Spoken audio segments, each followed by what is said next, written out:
Hello and welcome to Hit or Miss Monday. I'm Mike and this is Bubba's Workbench. And today we're going to talk about this DeWalt back saw. Now, when I went to the store, I was looking for a flush trim saw and I wanted to buy the one DeWalt makes.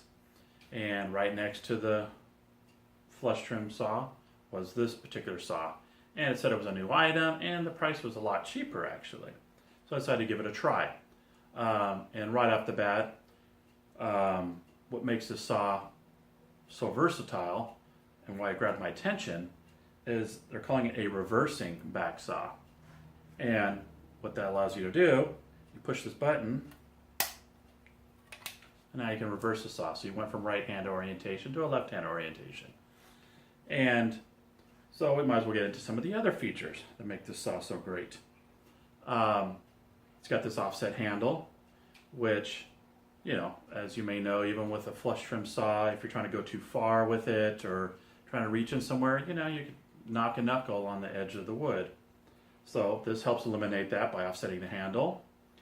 And then right away we get into one of what might be perceived as, say, a drawback. Now, a flush trim saw is flexible for the simple fact that, you know, you put it against the wood, nice and flat, and you could be at an angle, your hands away.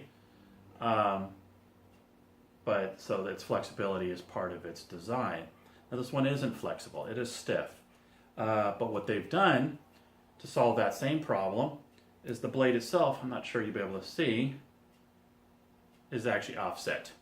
The blade comes out and then down. So when you put this flat against the surface, this metal brace here, or bracket, or whatever that holds the blade, is inset, so as your handle's away. So only the blade itself will be touching the surface, which in some ways it's going to do a better job than a flush trim because you're flexing the blade.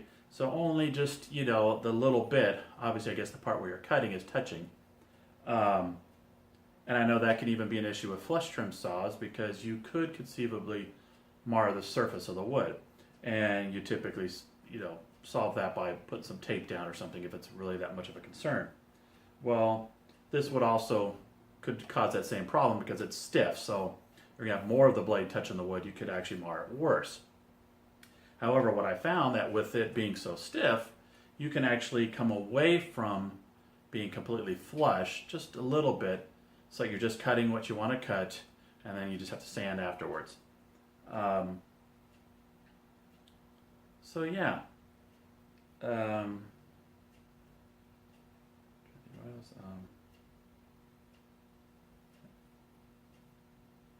So one of my things I like to see is when a tool has more than one purpose. Obviously, I want to buy a flush trim saw. I want to buy one of those Japanese saws. You know, there's so many different saws. There's dovetail saws. I mean, it just goes on and on. Well, when you're on a budget and you're trying to get tools necessary to complete your projects, it's nice if you can find a tool that maybe you could use it for more than one purpose. And when I saw this saw, that's what I thought of, is that, well, I was looking for a flush trim saw, but I saw the potential in this that, you know, there's no reason this can't be used for just regular cutting small piece of wood like you would like a miter box saw. And I don't see any reason why you couldn't even use this for cutting dovetails. You know, it's got the straight blades, it's not any direction, and, you know, so I decided to give it a shot. And I think it does a pretty good job. Now, having said that, what I've noticed is although these teeth look pretty fine, they're not. It cuts pretty rough.